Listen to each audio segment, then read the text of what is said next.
Hello, मेरा नाम है वकास खान और आज की इस वीडियो में हम मल्टीपल वर्कशीट से डेटा को कॉपी करके मेन मास्टर वर्कशीट पर लेके आएंगे। तो इस वीडियो में जो मैक्रो हम यूज करेंगे वो मैं ऑलरेडी टाइप कर चुका हूँ, बना चुका हूँ। वक्त को बचाने के लिए हम डायरेक्ट विजुअल बेसिक पे जाते हैं। विजुअल बेसिक पे जाएं, यहाँ पे अपेंड शीट के नाम से हमने एक मैक्रो क्रिएट किया। इसके अंदर फर्दर हमने 5 वेरिएबल बनाए। Dim dash as worksheet, dash variable main master worksheet को रिप्रेजेंट कर रहा है और एसएच के नाम से जो वेरिएबल बनाया गया है ये बाकी की वर्कशीट्स को रिप्रेजेंट कर रहा है। आई के नाम से जो वेरिएबल बना है ये हमारी वर्कशीट्स के काउंट में हेल्पफुल रहेगा। एक्स और वाई वेरिएबल हमने लास्ट रो को डिटरमाइन करने के लिए बनाए हैं। सबसे पहले set dash equals this workbook dot worksheet bracket में 1। ये लाइन का मतलब ये है, मकसद ये है कि आपने जो ऊपर वेरिएबल डैश के नाम से बनाया जो कि आपकी मास्टर शीट है तो उसको सेट भी तो करना है। आपने अभी ऊपर सिर्फ वेरिएबल बनाया है, उसकी वैल्यू क्या है, उसकी प्रॉपर्टी क्या है, उसकी वैल्यू है दिस वर्कबुक। इस वर्कबुक में डॉट वर्कशीट, वर्कशीट कौन सी 1, पहली जो वर्कशीट है उसके वेरिएबल का नाम डैश है। अगर आप पूरा ये कोड लिखें तो भी आप मास्टर शीट पे जा सकते हैं बिना वेरिएबल सेट किए, या फिर आप एक काम कर लें, इसको शॉर्ट करने के लिए आप इस वैल्यू को, इस पूरी लाइन को, इस कोड को वेरिएबल के अंदर स्टोर करवा दें। ठीक है, तो इसके बाद जब भी आप मैक्रो चलाते हैं, फाइल सेव करते हैं तो डेटा उसके अंदर अवेलेबल होते हैं सेव करके। दूसरी बार जब खोलेंगे तो वर्कशीट सेव की थी तो उसके अंदर डेटा ऑलरेडी पड़ा होगा। तो उस डेटा को क्लियर करने के लिए हमने ये लाइन टाइप की।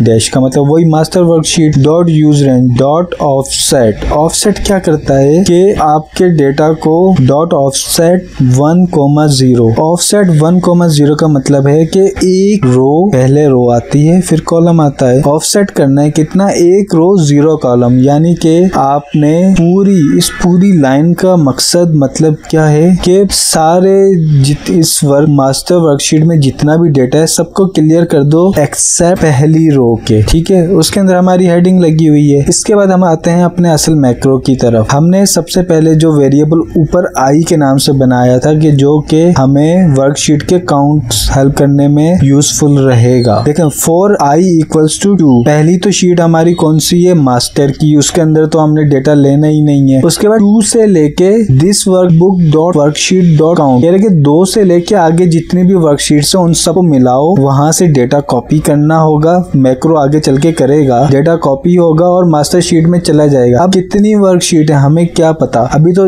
इस एग्जाम्पल में 3 वर्कशीट है। ऐसा भी तो हो सकता है कि आपके पास जो वर्कबुक है उसके अंदर 20 हो, 25 हो, ज्यादा भी हो सकती है। तो इसको डायनामिक करने के लिए ये लाइन यूजफुल रहेगी। दिस वर्कबुक, यानी कि ये वर्कबुक जो आपकी मैक्रो की फाइल है वो वाली फाइल डॉट वर्कशीट, उसके अंदर वर्कशीट जितनी भी है उन सबको काउंट कर लो। अब जैसे इसके अंदर टोटल कितनी वर्कशीट्स होंगी, वर्कशीट 1 आपकी कौन सी है, मास्टर की, बाकी 2, 3, 4, टोटल 4 हैं। तो हम इन चारों के नाम सेपरेट मेंशन भी कर सकते थे, लेकिन हमने इसको बिल्कुल स्मार्टली यूज किया है। इसके बाद देखें, आपने X variable last row determine करने के लिए आपने एक्स वेरिएबल की वैल्यूज रखी। फिर उसके बाद आपने जो एसएच का वेरिएबल बनाया था जो आपकी वर्कशीट्स, बाकी की मास्टर वर्कशीट के अलावा बाकी वर्कशीट्स को रिप्रेजेंट कर रहा था, उसकी वैल्यू भी तो सेट करनी है। Set SH equals to this workbook dot sheets bracket में वेरिएबल आई दिया है। अब आई का मतलब क्या होगा, इधर जब ये मैक्रो के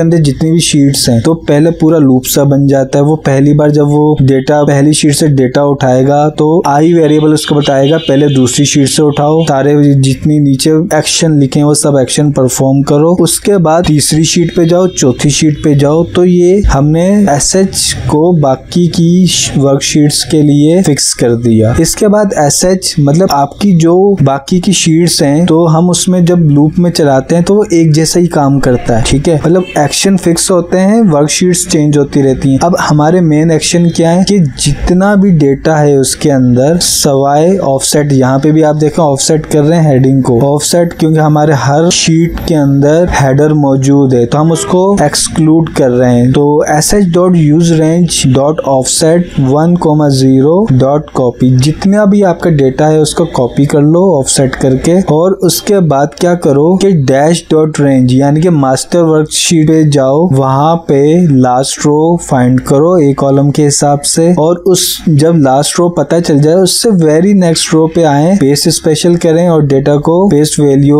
कर दें। इसके बाद हमने अब जब ये तीनों शीट से डेटा आ गया तो हर शीट में 3-3 कॉलम थे, तो हमने अपने इस एग्जांपल में 4 कॉलम लिए हैं। एक चौथा एडिशनल कॉलम जो वर्कशीट शीट नेम के नाम से बनाया गया था, चौथा कॉलम, इससे हमें अंदाजा होगा कि कौन सा डेटा किस शीट से आया है। तो उसके बाद ये इसी तरह से जब ये पूरा मैक्रो रन हो जाएगा तो आपको एंड में एक मैसेज बॉक्स आएगा ऑल डेटा कॉपीड का। तो चलें इस मैक्रो को रन करके देखते हैं। यहाँ पे आए, रन पे क्लिक किया, सारा डेटा कॉपी हो गया। हर शीट का जिस शीट से डेटा कॉपी हुआ वहाँ पे शीट 2 पहले ऊपर था, अब शीट 3 है और नीचे देखें तो शीट 4 है। तो वापस ऊपर आते हैं। यहाँ पे एक काबिल जिक्र और नोट करने वाली बात यह है कि सेल B8 और C8 इन दोनों सेल्स के अंदर डेटा नहीं है। तो जैसे यहाँ पे देखें शीट 2 के अंदर यहाँ पे डेटा नहीं था। अगर हम इसको मैन्युअली सिलेक्शन बना के करते तो ये यहाँ पे मैक्रो सिर्फ A7 तक, मतलब A1 से लेके C7 तक का ही डेटा कॉपी करता है, लेकिन हमने इसको डायनामिक बनाया हुआ है। तो हाँ, ये पूरा डेटा इसके अंदर जितने भी रिकॉर्ड्स हैं 24, यानी कि